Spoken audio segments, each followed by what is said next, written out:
Yes. Okay, so now we're recording. Susie McMullan and Jamie from Brume, thank you guys for coming, and wherever you are, thank you. You know what? Let me do this. We're in the basement of San Francisco, the Mission District, hanging out where I work, make music, and also park my car. All important, all very important things. Very important things. Before I do anything else or say anything else, congratulations on the album. Because it's very good. I mean, you know, saw you guys at Desert Fest New York, knew sort of the band's trajectory. I really, at least in my own listening to it, and I've been through the album an embarrassing amount of times at this point. You know, it's another level. The love and anger and urgency and breadth and atmosphere and eat your face. It's so right on. Congratulations on that, I guess. Thank you. And thanks for it feels like you can really connect with someone when they listen to your music and they're like, okay, these songs or these words. I love hearing that. So to me, it's just as exciting that you took the time to listen to it. And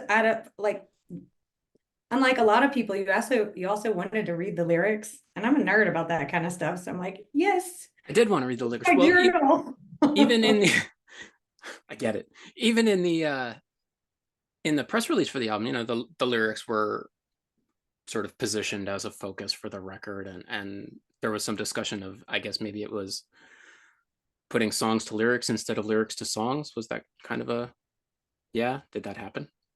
For sure. Yeah. Definitely. It was you know, standard, the opposite of a standard, as you can imagine, rock, metal, stoner, doom, whatever, where it's like the guitar player comes with some riffs, and you structure a song around a riff. Know it well. And this was COVID. Susie sent me a couple of songs that were her singing on like a trap or hip hop beat that she programmed because that's all she had at the time. And so it was focused on like, Susie had songs, Susie had lyrics and melodies, and that was really fun because it was totally different. So that made it very exciting. One day I'll have enough courage to publish some of the songs that I sent Jamie, because it's kind of fun to hear how it transforms from Jimmy Rise from the bay around the Jimmy Rise from the boot, and then and then we get together, you know, and the band's like, I have ideas on what's terrible and what's great, and then it kind of molds, and like, oh, okay, what about this rhythm? And you know, of course, like, Jamie's like, okay, like the song Jimmy we released, our first single, it had a whole rap song. I mean, I was determined to have a Blondie, like Fat Five Freddy tell you everything. So I was like, I'm gonna do that. And then I remember reading Jamie's like, I like it. I mean, we've been a band for 10 years. I mean, he's like, I like it. But you know, let's work on the rap part. And working on the rap part, and I know him, so I'm like, okay, well, we're scrapping that one. Or not work on it. Yes. Yeah, and by work on it, I mean cut. Let me work on you in the rap part. Yeah. Work on a negotiation. Yes. Yeah. Got it. I want to ask the question, the most obvious question. It's like glaringly obvious. You already know what it is, but I'm hoping that this isn't among the first interviews you're doing for the record, so I'm in on the ground floor of the first fucking question. Yes. So I get to ask all the stupid questions before you're sick of hearing them. Nothing's boring yet. Yeah. We're good. Who's Marten? I feel like we need Jordan here for that. So I'll do the shorthand version as quick as I can make it. We did our tour in 2017, 19, something. I don't know. We ended up being in Europe at some point before the pandemic. 2017. Okay, cool. Sorry. And we landed in Germany, and we drove to Austria, and we played a festival called Salzgitter, however you pronounce that word. and we are greeted by what looks like an Austrian god. He's like this 6.5-foot, beautiful, muscular man. We didn't know his name. We just called him. We called him Slayer Slayer Arm Arm. because he had this really, I mean, sorry, Martin. He had this really bad Slayer tattoo. It was really small. His arm was so big that like this, it looked like, you know, like the bottom of the shoe in Toy Story that says Andy. It looked like that, but with the word Slayer on his arm. So anyway, we knew it was Slayer Arm. He was amazing. He was working at the festival. He was working backstage. He made us go do an encore at like 2 a.m. He was incredible. And we kept talking about this guy, and we like, you know, Refer to Slayer Arm. everything Like, was always Slayer Arm is the best. you know, Slayer I Arm wish is the Slayer Arm was here. Or like, that's heavy. I bet Slayer Arm could carry this with one arm. Like, he just became like this mythical creature. Right. And we loved and adored him. But we never got his real name. So we didn't know his name. So me and Jordan are doing a podcast, maybe during the pandemic, I guess. And it's in the morning because it's in Austria. And we realize this guy's in Austria is doing the interview. We're like, wait, you might know Slayer Arm. And he was like, who? And we're like, there's a guy in your country called Slayer Arm. There's a guy in your country. Yeah. And so we're a little drunk. It's breakfast time on a Sunday. Obviously. I mean, like, I'll tell you what, if you can find Slayer Arm, we'll name the album after him. And he's like, no way. We're like, we promise you, we'll do it. And so then a week later, he emails us back and he's like, I'm Slayer Arm. It's Martin. I know Martin. Hi, my name's Martin. And I was like, well, Martin, there you go. Our next album. So at the time we were thinking of calling it Slayer Arm and popping off animals entirely. Then the dude's name was Martin. And I guess when we realized his name was Martin, we're like, Jordan was like, well, there is an animal that's a Martin. We should totally just run with this. And I was like, great. So then there you go. So Martin with an I-N got changed to Martin with the E-N. But the tribute is still real. Absolutely real. Slayer Arm. See, Martin in Europe is Marten all the time, right? Yeah. So I didn't even think of the animal, but okay. I was thinking it was a whole name. I was thinking you were changing it up, a whole name thing. Jimmy Martin auto song. You got to. No, so you'll see the cover of the album is a beautiful Slayer tattoo, like an actual weasel. That was some ideas. Yeah, I guess so. Slayer tattoo ideas. So I didn't tell you this, but I just got a pair of leggings made with a giant Martin. Your Martin. So he bought a taxidermy Martin, and that is what is on that. Yeah. Wow. It's so good. The Martin's on my leg. I was gonna like bring it and surprise everyone. It'd be so nerdy. You guys are great. Wow. Holy smokes. Okay. So Martin is. Sorry. That's Martin. Now we know who Martin is. That's fucking amazing. No, it's great. That's great because I'm so glad there was a story and it wasn't just like, I don't know, fuck you. Thank you.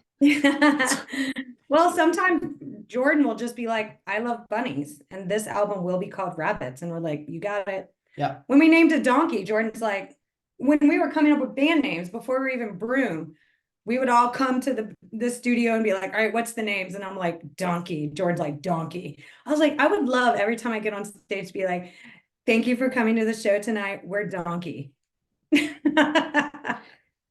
But that didn't work. That got ixnayed. And so our first album got to be Donkey. So Jordan and I could live vicariously through it. It's nice. It's nice there was the compromise. Boy, that's, the start of every good relationship. Yeah, totally. Hey, 10 years later, you have an amazing album you're about to put out. So kudos. It all works out. The lyrics, there are some lines I wanted to talk about and sort of the arrangements and that sort of thing. I love that you want to talk about that. This is like connecting sweet stuff. The voice in a lot of the lyrics, and I'm assuming this comes from poetry, is it's irreverent in a very sort of specific way. To me, is how it reads. It's a little smart-assed, which I like, but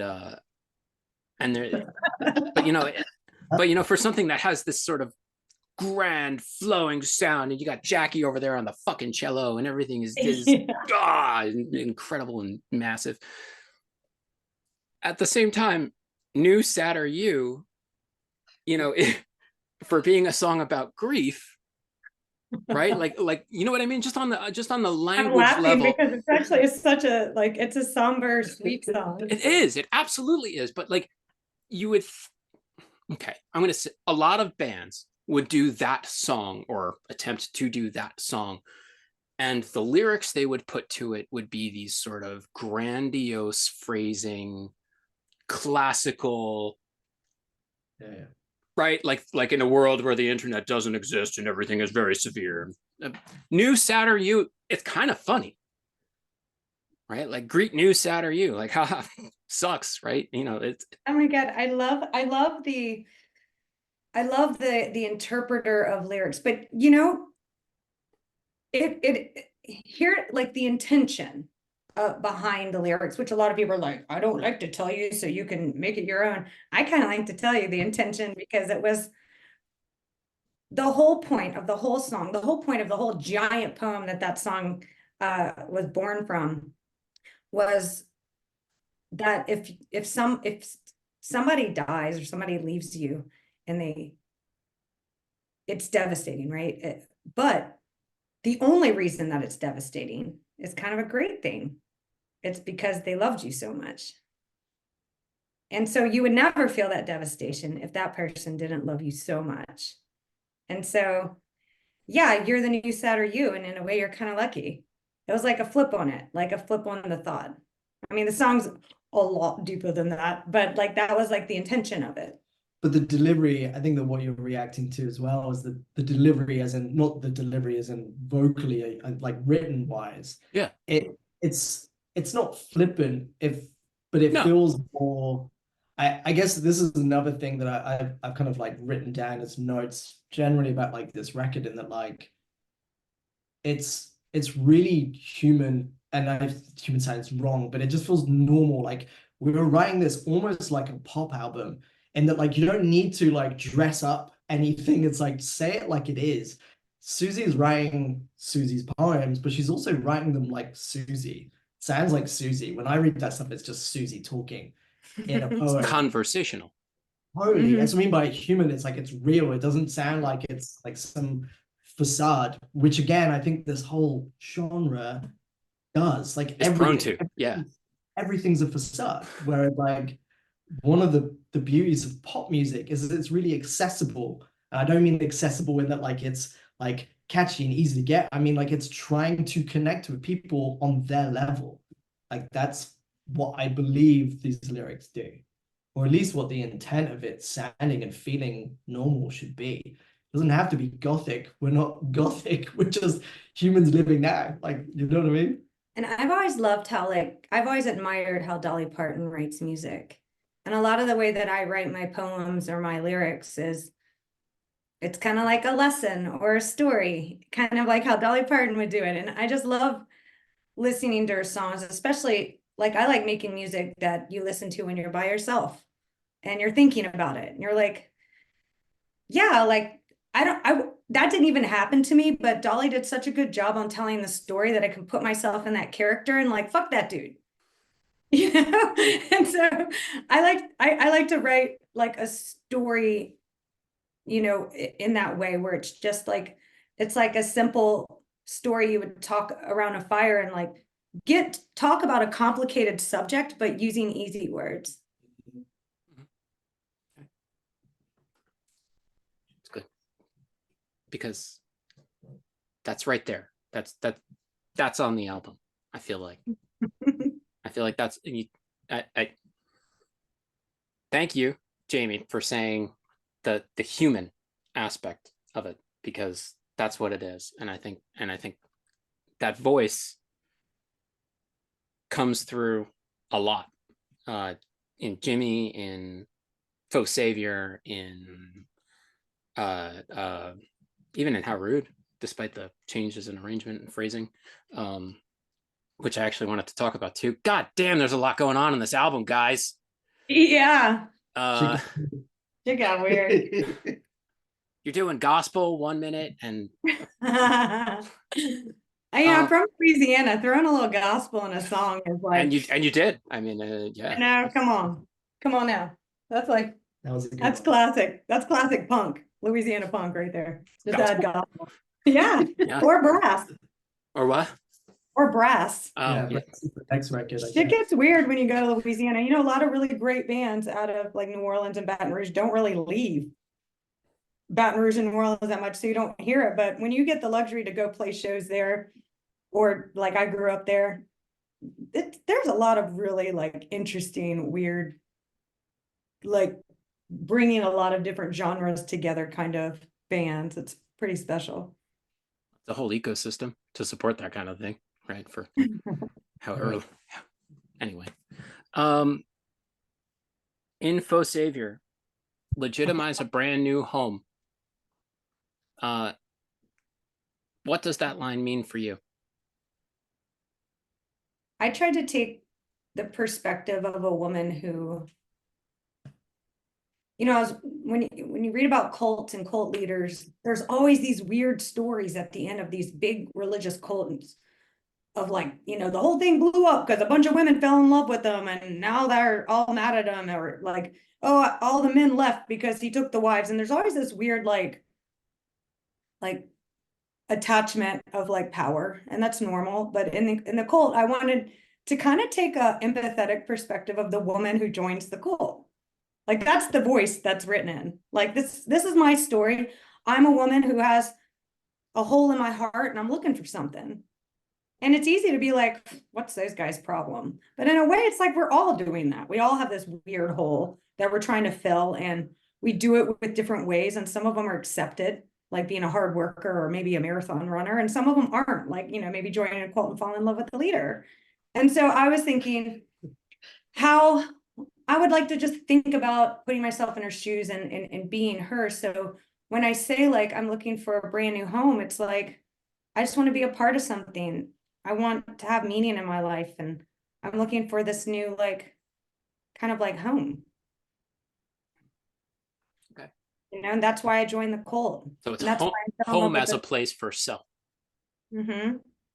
Home as a place for my spirit, or my whole, like being filled. Like I want to find something that feels homey, and it's not working in this world or that world. But in this religious cult, like when I say like,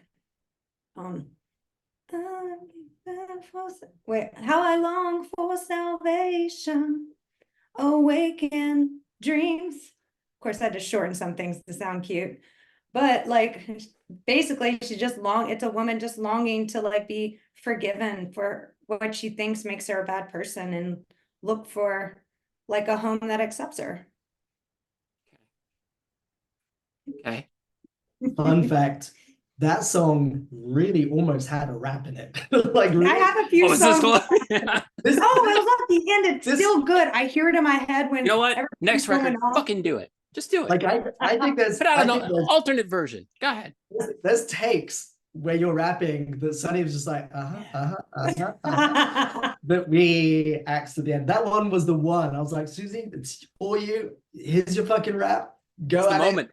This is it. What are you gonna do? And then Sonny's like, I don't like rap. I didn't have to say it. It was great. There's no way someone sings and plays the bass that doesn't always just kind of think of rap songs. There's no, even in the metal industry, if anybody's watching this, if you play bass and you sing at the same time, I know that you also just have these great moments. Do you want to rap? Because it's like rhythmic bass talking. So you're just skedadding it's like you're just blending it to one thing. And it's oh yikes, I'm glad I didn't make it. The next album is gonna be like nothing but like 311. Like it's gonna be great. Finally. Yes. The one we've been waiting. Run Your Mouth and The Yearn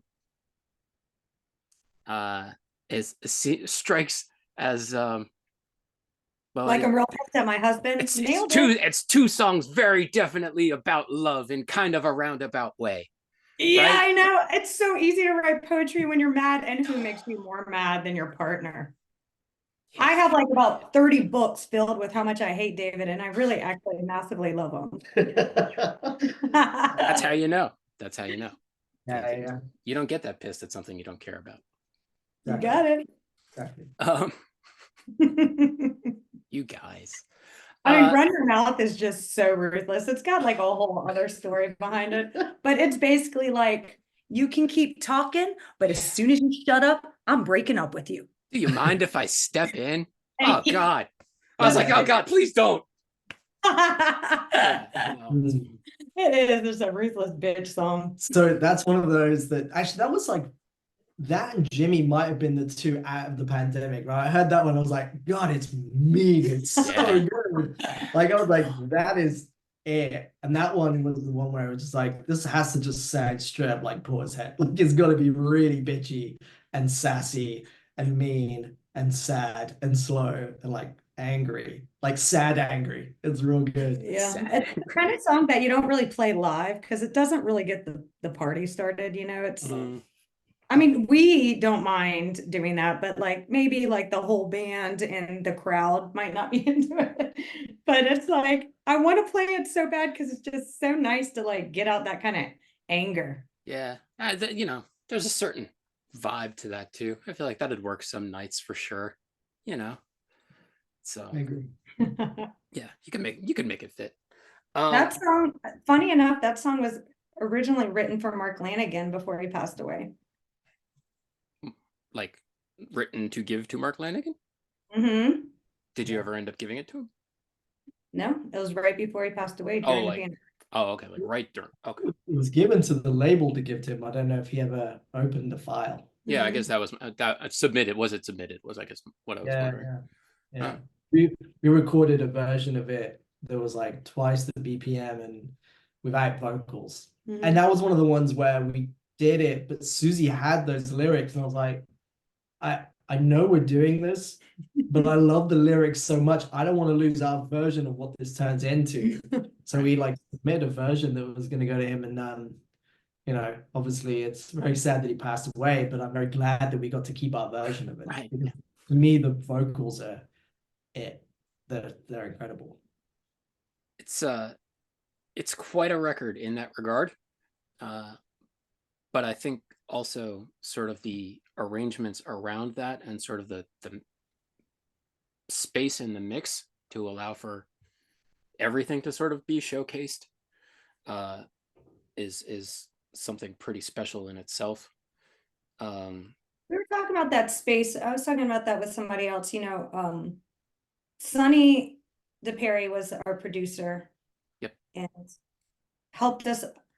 Jamie had the vision and of space. Like Jamie is a natural art director, and he, like I heard you've done that before, art directing, and he's really good at crafting songs and bringing out that space and like sticking to what's important and, you know, convincing people to get rid of what's not.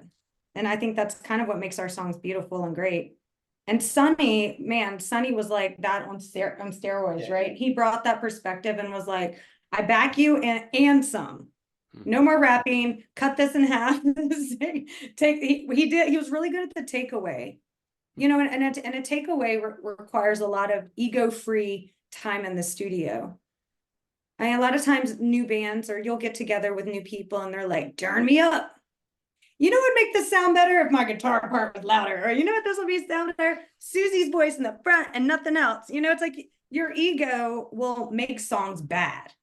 And so it's nice that Sonny came in and was like, hey, Susie, I want to cut this whole part of you, period. And I'm like, okay. And I like, we'll listen to it. He's like, you know, I'd walk off and I'd be like, oh my God, that kind of hurt, but I did it. Okay.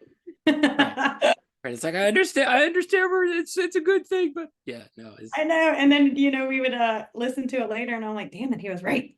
It's so much better, you know? I get that. So okay, well, tell me about How Rude then. And how did How Rude come together? And you guys, if these songs go back to the pandemic, that was like 4 years ago. Some of them also do. 3 Yeah, years actually, ago. a lot of them, the origins probably do. Yeah, because the poem I write in a book, and then when somebody's doing something, I'm like, oh, this sounds like this. How Rude was like me sassing Mother Earth, right? Mother Earth being like, fuck off. She's got a point. Ruined everything. You're stealing my crude. You're ruining like my planet. Like you're fucking with the oceans. Like you're screwing up the ozone layer. Like piss off, human. Oh, you're mad because I did a pandemic and like I'm killing off 20% of you. Good. Fuck off. Like that's the song. It's written, it's written in like a sassy, like, oh, rude. And she's like, oh, you want rude? How did you settle on Drusilla from Mother Earth? That's a good question. Speaking of names. Actually, I have no idea. I know. I was just like, the original song was not called How Rude. The song was called Drusilla. Yeah. Because I was just like sitting on my window talking smack to Mother Earth, and she was, my imagination talking smack to me in that moment. Her name was Drusilla. I'm like, well, that's a mean bitch. Seems like a mean bitch name. So I kind of, yeah, Drusilla's old and cruel. Yeah. Yeah. Drusilla's gonna take it down a peg for sure. Yeah. Yeah. Zero shit from her. She doesn't have to be just. It's like her shit. Pretty much the planet. What is the story behind Otto's song? That's a sweet one. Which one? It is? Oh, this is the best story ever. So Otto's the name of my Better son. than Martin. My son is Slayer. No. Otto's the name of my son. And when he was born, so he was born like 2 weeks after we recorded Rabbits. So we just recorded Rabbits. And then my wife was like very pregnant and came into the studio a couple of times. It's the first time she met Jackie as well. Yep. So Otto technically heard Jackie recording Blue Jay in the studio because my wife came in. Through her belly. We hadn't met Jackie before, or I hadn't really hung out with Jackie before. So anyway, we had a baby just after Rabbits, and then like I didn't pick up really a guitar or play anything for a very long time. And then almost immediately afterwards, the pandemic happened. But the one thing I did, I had this like noodly thing in my head that was that weird little guitar melody thing that you hear in the intro. And I would just go in when he was like a tiny baby and just play that thing over and over again. That was it. It was kind of like that. And I didn't know what it was. And it's the only thing I played for about a year. We didn't get to tour Rabbits. We went into a pandemic. And when we came out of it, I was like, I'm really adamant that this turned to a song because I kind of love it. And then when it was actually, it was on the way back from New York after Desert Fest that I was sat next to Jackie on the plane, and we were talking about how now having 3 vocalists, we have the ability to be Fleetwood Mac. It's not any deeper than that. Let's get this party started. So there was we have 3 vocalists. Let's do a Fleetwood Mac. And then my wife's South African, so Otto, if he was a girl, was going to be called Tula. After this Zulu poem that means like hush baby. It's like a lullaby in South Africa. And so we were going to name him that. He obviously turned out to be a boy. So I love this idea of like, hey, let's like take this like really awesome old Zulu poem, translate it to English, and then do a kind of a mishmash of a 3-part vocal harmony that's like almost like Ladysmith Black Mambaza, all in some weird reference to my wife's background. So that's kind of it. Wow. Weird, right? I once again, I'm glad I asked. That's so was anyone having a baby for this album? Right? Susie, you were pregnant for Donkey, and your wife was pregnant for Rabbits. We're all done. We finished. I get that. Now you can just watch movies and go, I don't know, get ice cream together. Life's so great. I wouldn't want to ruin that. I'm not arguing otherwise. Believe me.